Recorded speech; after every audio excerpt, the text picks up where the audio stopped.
Everyone's going to need healthcare at least one point in their lives. Imagine being able to do something that you love to do and then you can't anymore.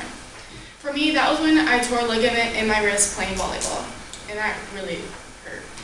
And for my grandma, that was when she had to have 4 back surgeries all within a span of a year. Now, she had good health insurance, but the insurance company kind of like hurt her by giving us a bad doctor, because the doctor just kept messing up over and over and over again.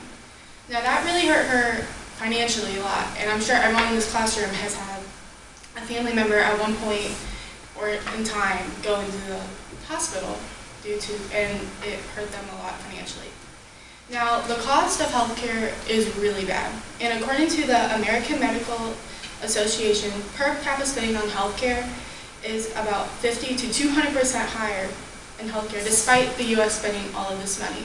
And despite spending all of this money to help with healthcare, America is ranked 26 in the world for life expectancy. And you would think just because we're spending all of this money, and yet we're only ranked 26 in the world for life expectancy.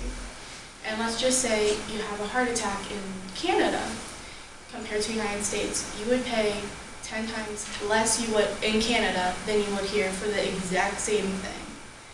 Now, all of this is costing Americans a lot of money, but the Democratic candidates are coming up with ways to help with the cost.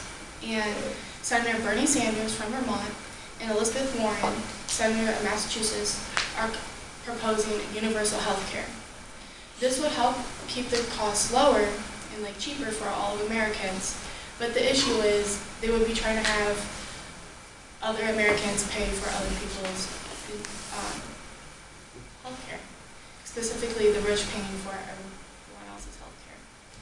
And that doesn't really fit like America, because we're not going to want to do that.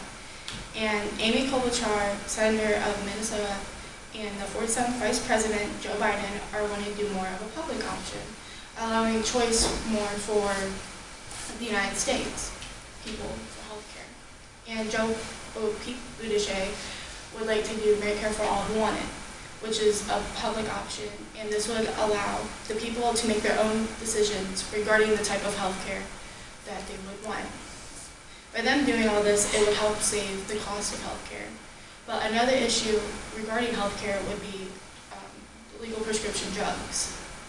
The drug company costs a lot to do with health care, and according to the National Survey on Drug Use and Health, 19.7% of American adults battle from substance use disorder in the 2017 survey.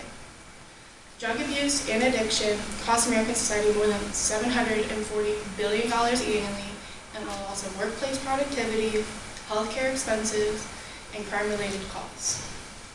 The National Drug Intelligence Center estimates the annual cost of emergency department visits related to drug use is $161 million, with an additional $5.5 million in costs for those who must be hospitalized.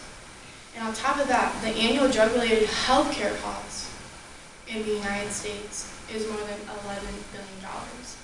Now, all that adds up, and it really hurts America as a whole, because that's taking all the extra money from illegal prescription drugs and people abusing all that and putting it into that instead of putting it into things like we would need.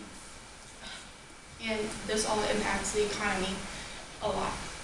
And according to Forbes, U.S. workforce illness is estimated to be almost $60 billion annually. U.S. employers pay almost $900 billion on healthcare benefits to their employees and families. So they're not paying just for employees, they're also paying for the families in their household. Overall, healthcare is a very important aspect of everyone's lives,